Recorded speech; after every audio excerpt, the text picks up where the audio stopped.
Kalau zaman dulu, para kaisar itu pakai kekuasaannya untuk rantai secara fisik. Sekarang tuh yang dimainkan adalah rantai psikologis. Maksudnya rantai psikologis itu apa? Hutang secara finansial.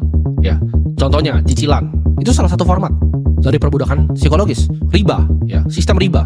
Dan kedua apa? Ekspektasi sosial. Sistem riba ini dan juga ekspektasi sosial itu adalah perbudakan secara psikologis.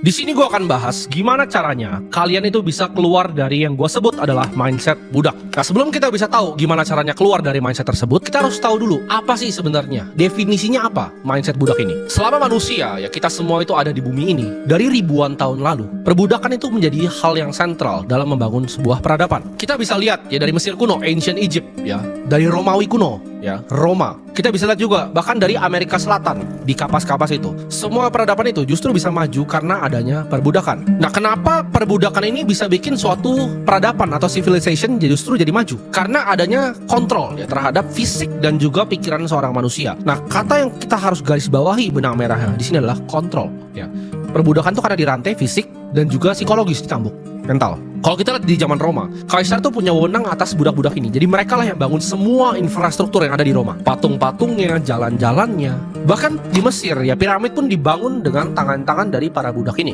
Nah, kontrol ini sebenarnya bukan hanya fisik ya, tapi psikologis. Jadi kalian pahamin dulu bahwa budak itu ada kontrol secara fisik dan juga psikologis. Nah, kita tahu ya, perbudakan secara tradisional kita dirantai, itu cuma dikasih rumah dan dikasih roti, lalu diatur beranaknya seperti apa dan sama siapa. Jadi kalau cowok yang keker yang kuat itu disuruh bikin anak banyak. Sedangkan kalau cowok yang kurus-kurus yang gennya lebih lemah itu nggak boleh punya anak. Jadi mereka budak tuh selective breeding juga. Yang paling kuat itu boleh hamilin banyak perempuan. Kalau perbudakan secara tradisional sudah punah, nah ini pertanyaannya sekarang. Kan gue bilang tadi itu secara fisik dan juga secara psikologis. Nah, secara psikologis apakah perbudakan ini sudah hilang atau belum? Kalau zaman dulu, para kaisar itu pakai kekuasaannya untuk rantai secara fisik. Sekarang tuh yang dimainkan adalah rantai psikologis. Maksudnya rantai psikologis itu apa? Hutang secara finansial.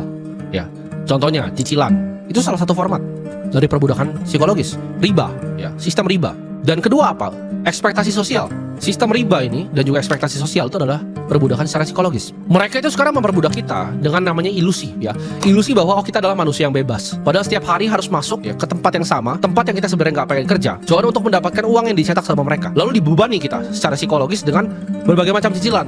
Karena uang yang dikasih itu tidak sebanding dibanding kebutuhan hidup yang terus naik. Nah, apakah itu bukan perbudakan psikologis secara modern? Itu kalian bisa jawab sendiri. Semua orang itu akhirnya terjebak di ilusi kebebasan dan ilusi kenyamanan ini. Mereka merasa nyaman dengan semua hal ini, mereka merasa bebas. At least ya gue sebulan sekali bisalah keluar gitu untuk ngopi. At least gue sebulan sekali bisalah jalan-jalan gitu sama keluarga gue. Itu adalah ilusi yang mereka kasih ke kalian. Waktu kecil, ini nyokap gue yang cerita sendiri ke gue pernah bilang ke dia bahwa ketakutan terbesar gue adalah bekerja untuk orang lain. Bekerja di belakang meja, ya, bekerja di cubicle itu adalah ketakutan terbesar gue. Gue bilang ke nyokap gue mendingan jadi gembel di pinggir jalan jualan tisu dibanding jadi orang yang kerja kantoran. Bahkan gue pun gak ingat kalimat ini. Gue baru ketemu nyokap gue, dia ngomong ke gue, dari kecil kamu tuh udah unik. Gue tuh selalu bilang seperti itu. Gue gak pernah mau, ya itu ketakutan terbesar gue. Dan itu dimulai dari di bangku sekolah. Ya ketika gue di sekolah, gue bayangin ntar gede gue begini masuk, terus pulang begini, gue mendingan mati gitu. Gue gak mau hidup seperti ini. Ibaratnya kita commute ya 2,5 jam bolak-balik. Gue tidak mau ya seperti itu. Dari kecil gue udah paham ini semua nggak beres ya. Ketika zaman dulu orang itu diperbudak, dikasih roti sama tempat tinggal.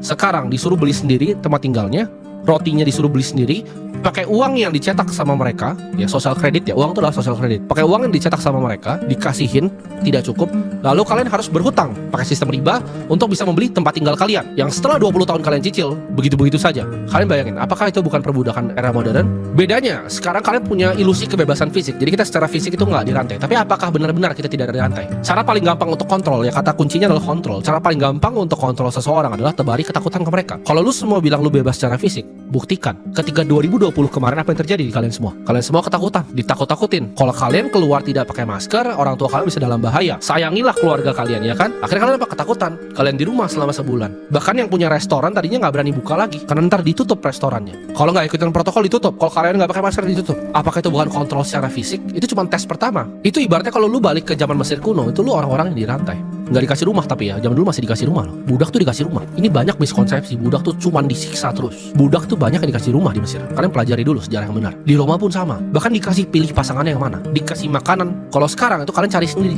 Kalian cari sendiri semuanya terus ditukar sama kertas. Mindset budak ini justru gue sebutnya mindset budak ya, karena ini sangat berbahaya untuk kita memiliki mindset budak ini. Gue kasih contoh yang sangat-sangat sederhana. Orang yang selalu ya gampang terpengaruh oleh media, orang yang selalu itu gampang sekali. Kalian bayangin, kalian bisa emosi terhadap seseorang yang kalian ketemu nggak pernah, kalian tahu hidupnya tidak, hanya dari headline media. Sesimpel kata-kata di headline media itu bisa bikin kalian merasa emosi terhadap orang tertentu. Menurut gue, orang yang bisa emosi karena kata-kata seseorang itu orang paling bodoh. Artinya apa? Kata-kata bisa mengontrol mereka. Ini mindset budak. Ketika lu lihat misalnya di media ya, oh si A itu melakukan kejahatan ini, ya kan? Itu kan ditulis sama media, yang laporannya ditulis sama aparat. Ini satu sistem semua nih. Terus lu langsung tunjuk orang itu, oke, dia bersalah.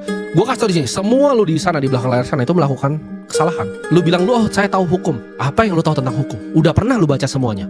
Gue kasih tahu, hukum itu sangat subjektif. Jadi semua itu bisa dibikin, tinggal kalian ditunjuk atau enggak. Contoh, kalau gue berteriak seperti ini, oh kelas menengah itu akan dihilangkan dan lain-lain, keluar dari mindset budak. Mungkin orang-orang nganggap, oh ini serius nih orang nih, subscribernya jutaan nih, bisa disikat. Dan kalau mereka tunjuk gue, pasti habis gue. Karena hukum itu bekerja seperti itu. Itu bukan kalian salah apa baru kalian kalian ditunjuk yang mana. Tapi kalau kalian nih misalnya nggak ada yang dengerin, lu bikin instastory berteriak kebijakan begini, kebijakan begini, nobody gives a fuck. Karena hidup lu nggak penting, nafas lu nggak penting. Itu paham. Nah itu kebebasan di situ. Kalau lu nggak punya enough suara, lu nggak punya enough voice, lu nggak akan disentuh sama mereka. Tapi ketika lu punya suara dan banyak orang dengerin lu, itu jadi ancaman untuk mereka. Karena orang-orang yang kayak gue yang sadarin orang-orang seperti kalian itu sangat tidak disukai. Jadi kalau misalnya mereka tiba-tiba tunjuk, oh ini gini, oh kita bikin cerita begini, pasti habis. Karena yang bikin laporan satu institusi, medianya juga punya mereka. Jadi itu kayak satu storyline yang mereka tulis sendiri. Jadi kalian paham, setiap kali keluar nama di media itu cuma mereka yang tunjuk. Semua orang tuh bersalah, itu cuma ditunjuk atau enggak. Jadi kalau kalian lihat orang ditunjuk terus kalian merasa emosi, kalian oh dia begini, dia jahat, terus ketika kalian maki, itu kalian budak. Karena kalian bisa dikontrol secara psikologis sama mereka. Oh jangan keluar rumah ya saya nggak keluar rumah. Oh dia ini begini ya, oh dia begitu, dia berteriak kan. Gue kasih yang paling mungkin kontroversial yang gue akan sebutkan di sini. Misalnya tulis si B korupsi di media. Ini gue pengen tanya doang nih. Apakah sistemnya memperbolehkan seperti itu? Apa jangan-jangan semua orang yang seperti dia itu seperti itu, cuman dia yang ditunjuk aja atau tidak? Dan kalian bisa benci sekali sama orang ya. Kalian kenal pun enggak? Ya ini contoh yang paling ekstrim. Kalau orang bisa berbuat begitu dan terus salah orangnya apa salah sistemnya, itu yang gue tanya. Orang apa sistem? Dan kenapa kalian jadi benci sama orangnya? Kalian nggak benci sama semua sistem ini? Ini permainan dari zaman Romawi kuno ya. Ketika yang miskin itu ya nggak punya duit dikasih ya, kalian bolehlah nonton gladiator bareng gua. Wah bunuh-bunuhan, taruh gajah, taruh macan. Kalian nggak tahu zaman dulu ditaruh gajah itu situ. Itu ditaruh macam-macam situ. Wow buat seru kalian nonton, kalian suka terus kalian balik lagi ke kehidupan kalian yang dirantai lagi. Jangan salah, budak tuh boleh loh nonton di Colosseum. Coba kalian pelajari lagi sejarah yang benar. Budak tuh boleh nonton, tapi yang paling jelek tempatnya paling bawah. Tapi mereka bisa lihat gitu. Oh semua orang nunggu gua. Jadi kalau misalnya waktu itu ada ketidakstabilan politik, yang mereka lakukan apa? Oke kita bikin acara gladiator. Wah rame. Sama kan kayak seperti sekarang. Ini semua ya, tontonan semua ini itu sebagai mainan aja untuk kalian tuh. Oh kalian dari sini lompat ke yang sini, lompat yang ke sini, lompat yang ke sini. Kalian perhatikan netizen Indonesia seperti itu kan. Dari A ke B ke C kan. Ada pembunuhan, oh sini. Udah kayak detektif semua. Kenal enggak, keluarganya bukan, tapi kalian lebih peduli itu dibanding kehidupan asli kalian. Karena kehidupan asli kalian tuh udah semenyedihkan itu. Makanya larinya ke sana. Nah, ini mindset budak gitu. Gue bisa kontrol narasinya. Kalau gue pegang media yang besar di sini, gue bisa tunjuk orang mana yang mau gue sikat, mana yang mau gue bunuh karakternya, dan kalian akan semua ikut gitu. Misalnya nanti keluarnya di media, oh Timothée kayak misal dulu, oh Timothée final kopi 80.000, kalian langsung tunjuk gitu kan. Kenal gue enggak, pernah nonton konten gue enggak, tapi kalian langsung tunjuk. Itu mindset budak, itu gampang sekali dimanipulasi. Propaganda yang dilakukan seperti dia, dan kalian makan terus gitu semuanya. Step 1, lu stop dengerin itu semua. Semua media, it's all a fucking lie. Conventional media is all a fucking lie. Gue kasih tau kalian sini. Kenapa budak, gue tanya, tak nurut itu? Kenapa budak nurut? Karena secara fisik mereka takut dicambuk kan. Nah, ini cambukannya apa nih di bawah dari? Lu pikir kan, oh saya nggak ada yang cambuk, saya nggak dirantai. Coba bayangin gini, lu punya bos, ya kan? Yang sebenarnya udah nggak suka sama lu gitu. Tapi lu terpaksa kerja sini dan dia isengin lu buat lucu-lucuan gitu. Lu bisa ngapain? Lu masih ada cicilan rumah, mesti bayarin anak. Apa yang harus lu bisa lakuin? Nggak ada, nothing you can do. Ketika bos lu bilang, oh lu kesini, tapi lu sebenarnya nggak mau, gitu. Lu sebenarnya nggak seneng gitu. Tapi lu harus bayar cicilan. Itu apakah bukan dicambuk secara psikologis? Orang itu harus ditaruh di state of mind seperti ini ya, di pikiran seperti ini. Itu yang bikin mereka berubah jadi budak. Dikasih ketakutan, oh begini jangan keluar rumah. Oh ini begini, ada kasus ini, ada kasus ini. Harus mereka ikutin terus itu. Itu kayak show-nya, itu gladiatornya. Mereka itu harus dikondisikan ya, sangat nurut sama media, itu yang pertama. Kedua, orang harus setengah depresi. Jadi mereka akan lash out, mereka akan marah sekali gitu. Kalian bisa bayangin sih, kalian bisa emosi sekali seperti yang gue bilang tadi. Karena orang tertentu yang kalian gak kenal ngelakuin apa, ya lu juga kalau dicari kesalahannya lu pasti berdosa gitu. Lu pasti melanggar hukum, hari ini pun lu pasti melanggar hukum. kalau gue mau cari ya. Tapi itu kebetulan dia ditunjuk aja, jadi semua kayak Russian roulette kan. Siapa? Kalian bisa segitu marahnya dan kalian keluarin semua amarah kalian. Kenapa? Karena itu mentalitas sama tadi, ngikutin terus dan setengah depresi orang-orang. Kenapa? Karena kalian juga hujat itu mungkin. Oh kalian sampai aku main hujat. Itu kalian mungkin udah capek gitu, dempet-dempetan di kereta. Itu kalian udah melangkah di plafonnya, ini jatuh nggak nih gitu. Terus udah dempet-dempetan masuk ke tutup pintu nggak nih? Sudahlah, ini ada ini bangsat ya. Kata-katanya itu budak. Gampang sekali digiring dan bodoh sekali. Gampang sekali digiring. Bisa buat narasi apapun untuk ngetulis otak kalian. Jangan keluar rumah. Kayak masuk lift pantat-pantatan ya. Oh ini begini ya. Oh ini begitu ya. Itu kayak mainan, bisa dimainin. Dan bahkan kalian udah buktiin sendiri aja. Gak usah yang mereka yang jago-jago deh. Mereka ini kan elit luar biasa yang super punya kekuasaan politik, punya kekuasaan secara uang. Gua yang masih gembel deh dibanding mereka. Gua itu bisa mainin netizen Indonesia. Pura-pura ngerokok padahal gue udah ngomong sama staffnya viral ya kan. Terus gue bikin tempat gue jadi ramai sekali. Itu skala yang paling kecil. Gue mainin otak-otak budaknya ini. Karena gue tahu cara kerjanya. Ada bilang, oh itu mah dia kebetulan blunder. Enggak, itu dari planning semua. Jelas, tanggalnya ada, semua jelas. Gue mau spin narasi seperti apa, gue mau mainin seperti apa, itu jelas semua. Tapi kalian nggak bisa mikir ke sana. Kalian kemakan terus. Itu gue cuma kasih contoh betapa gampang kalian digiring opininya. Kenapa gue buru-buru pengen sadarin kalian? Karena gue kasihan. Ini masalah kemanusiaan. Yang gue ngomong di sini ya, gue nggak butuh duit dari ini semua. Gitu. Kenapa gue ngomong hal-hal seperti ini? Kenapa gue bilang kelas menengah akan hilang? Bener kan? Setelah gue bikin videonya, apa yang terjadi? Ada kebijakan baru, ya kan? Gue gak bisa sebut lah sini, ntar gue kena. Kebijakan baru keluar, UKT naik. Semua yang gue ngomong ke outline jelas. Gue ngomong sebulan lalu, kejadian semua sekarang. Berapa kali gue ngomong hal seperti itu? Tapi gak ada yang mau dengar. Karena orang itu ya selalu punya pikirannya sendiri. Karena mereka udah di brainwash. Kalian semua ini budak gitu. Coba beda levelnya aja. Agenda apa sih yang mereka mau sebenarnya? Mereka itu paham ya. Percepatan teknologi ini sangat pesat, sangat cepat. Dari artificial intelligence, humanoid robot ini cepat sekali. Coba deh kayak gini. Ada satu videografer gue nih, ada beberapa orang sini. Ada yang ngomong, oh Timothy anjing lu, bangsa tuh. Itu pasti langsung gue keluarin, gue pasti gak seneng kan. Kalian bayangin nih, kalian jadi penguasa, ada 1000 orang demo, anjing lu.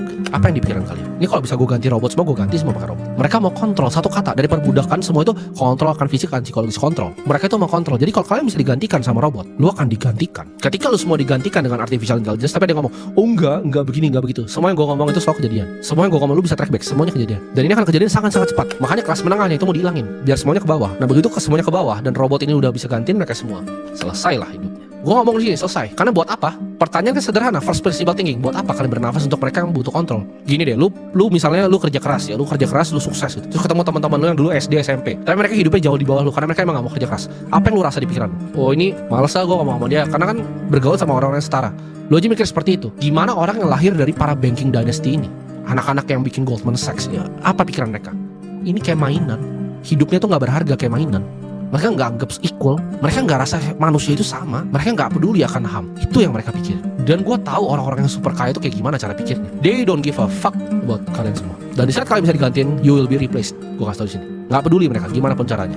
Otak budak itu ketika gue kasih tahu, oh uang tuh dicetak. Uang dicetak itu ada backingannya nggak? Ada, gue sebut di sini. Tadinya emas 1971. Sekarang di backing sama apa? Sama minyak. Gue kasih tahu. Dolar itu belakangnya minyak. Ini nggak ada yang ngerti nih ekonomi Keynesian. Petrodolar sistemnya. Jadi ketika emas itu sama Nixon diambil, Bretton Woods sistem berantakan. Dia ganti ke minyak. Ketika dia ganti sama minyak, tukerannya apa sama Saudi? Dibilang sama Saudi, oke, lu kasih gue minyak dalam US dollar, biar semua orang pakai US dollar.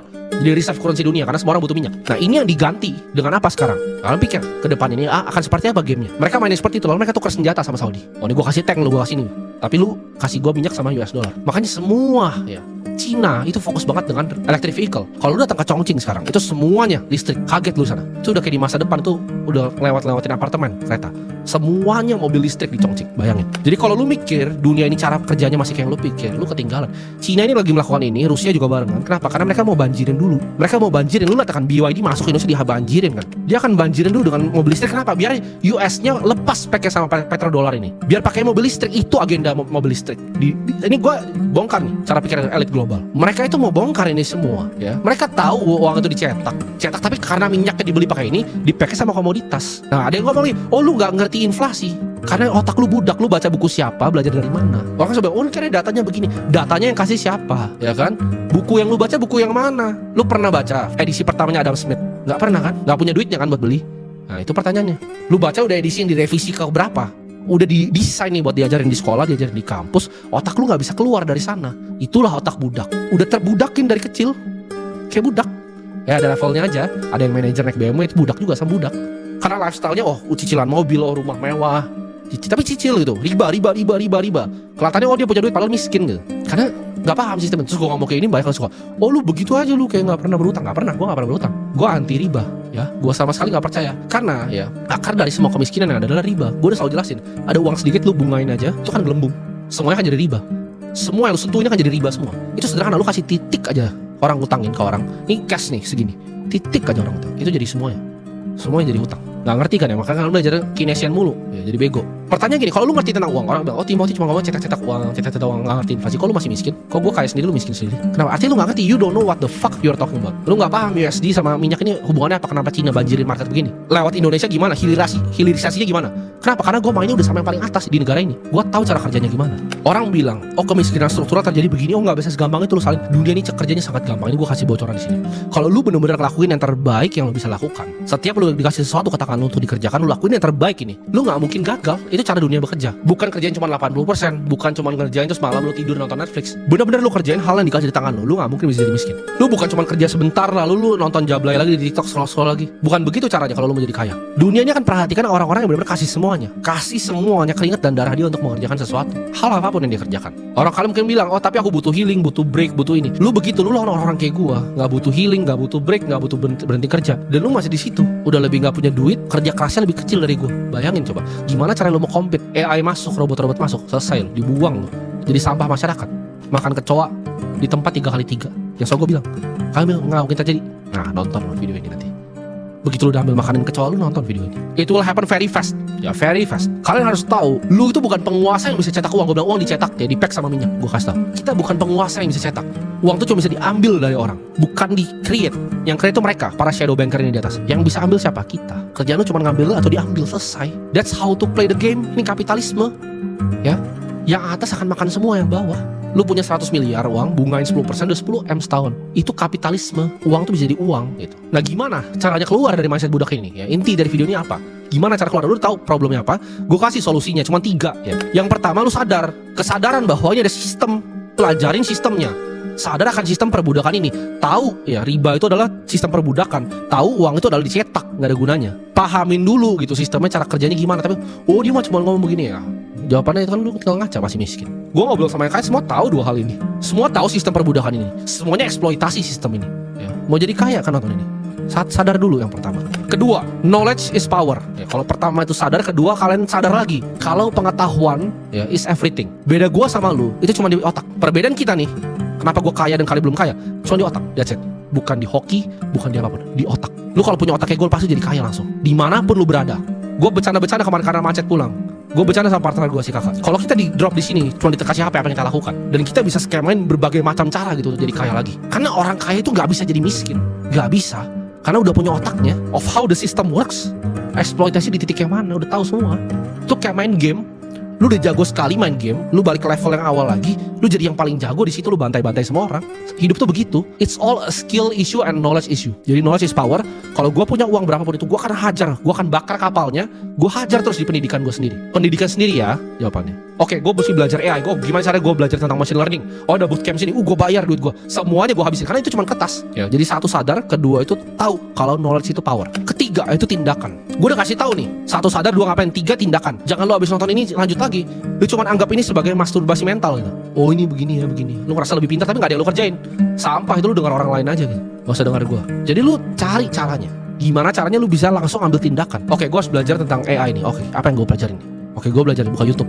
Gue cari gitu di MIT. Itu caranya lu jadi kaya. Tindakan. Yang pertama sadar, dua pengetahuan, tiga tindakan. Malas itu adalah musuh ya. Kalau lu malas, kemiskinan akan datang ke lu seperti pencuri di malam hari. Dia akan curi terus uang dari lu karena lu malas. Tangan lu dikasih apa nggak mau kerja. Santai-santai. Orang lain dia jauh lebih kaya dari lu, kerjanya lebih gila dari lu. Lu cuma ngerasa, oh gini capek ya. Udahlah, saatnya healing. Ya udah, jadi budak terus. Tangan yang lamban itu akan selalu membuat miskin. Tangan orang rajin itu akan membuat kaya. Tangan orang rajin itu akan memegang yang namanya kekuasaan. Dan tangannya malas itu mengakibatkan kerja paksa. Nah, kepaksa kan lu kerja kan. Jadi budak. Tangan rajin tuh punya kuasa, bisa budakin orang. Tangan orang malas jadi budaknya. Setiap lu males ya, lu kalau kelihatan ada semut di rumah, lu coba liatin dia. Lu perhatikan cara kerjanya seperti apa. Gimana cara dia mengumpulkan roti di saat dia nggak butuh. Dia kerja terus, lu masih tidur, semutnya kerja. Dia mengumpulkan roti dan dia akan mengumpulkan makanannya di saat waktu panen. Di saat semua orang panen kan dunia kayak siklus. Ada yang bisa panen dari aset tertentu, lu gak panen. Jadi gembel lu kan. Skeptis, gak mau panen, gembel. Semut aja mau panen dia, ngambil makanan pas panen. Disimpan sama dia, nggak ada yang perintah, nggak ada yang suruh. Ketika lo mau bebasin rantai psikologis ini mungkin nggak akan gampang, tapi ini hal yang kalian harus lewatin. Ini step yang lo harus lewatin untuk ubah hidup lo jadi hidup yang lebih baik. Kalau hidup lo busuk, sederhana, lo keluar aja dari rumah lo, lihat tetangga lo kiri dan kanan. Oh ini gembel gitu. Oh ini hidup yang gue mau ya. Kalau gue begini di sini 10 tahun lagi gue kayak begini, tapi rumahnya ntar makin kecil, digusur kalau nggak rumahnya. Kalian harus ingat baik-baik, di planet ini, di bumi ini, lu cuma dikasih satu kesempatan untuk hidup. Only one spin. Ya lu mau bilang nanti fokus di nanti, ya terserah lah. Tapi gue ngomongin di sini aja, gue ngerti di sini. You only got one fucking spin. Lu mau apain hidup ini? Jadi pecundang, jadi budak, atau lu mau unlock? Kayak di game ada level-levelnya, lu mau unlock hal-hal tertentu. Ya lu pengen lihat di dunia ini. Lu pengen mungkin bawa orang tua lu ke tempat-tempat yang mereka belum pernah lihat. Lu unlock level-levelnya. Nah unlocknya pakai apa? Pakai duit bos. Jadi gamenya hidup ini apa? Mengumpulkan uang sebanyak-banyaknya. Orang bilang, tapi kan itu egois. Enggak. Orang yang punya uang sebanyak-banyaknya itu orang yang bisa membantu banyak orang. Gue punya banyak uang, yang gue bisa lakukan apa? Gue bisa bikin sekolah untuk mereka yang gak mampu. Gue bisa bikin tempat ibadah, masjid untuk orang-orang yang butuh. Lu bisa gak begitu? Orang yang gak ngomong bahwa dia gak perlu kaya adalah orang paling egois di dunia. Lu orang egois kalau gak mau kaya. Karena lu cuma pentingin diri sendiri, lu gak lihat sekitar lu. Lu stop pentingin media, stop nonton media sama sekali. Jangan pedulin, oh ada ini si ini begini, ini si A begini, si B, si C, si D melakukan pembunuhan si E. Itu semua apa sih gitu? Buat apa lu nonton semua itu? Stop nonton hal yang gak berguna. Knowledge is power. Pelajarnya apa? Sejarah. Oh lu lihat zaman dulu tuh seperti apa? Karena sejarah selalu berulang. Manusia tuh selalu berulang ya, selalu rhyme mereka sejarah. Belajar gimana caranya bernalar, berpikir, tahu mana yang benar, tahu mana yang salah, tahu mana data sampah yang dikasih, yang disogokkan ke budak. Itu kayak manual book budak aja. Ekonomi modern tuh manual book budak. Lu pelajarin dulu dari grassrootsnya, baru ngomong. Karena gue kasih tahu ya, tadi balik lagi, cuma ada satu kesempatan di dunia ini, jangan disia-siain dan unlock semua levelnya di dunia ini.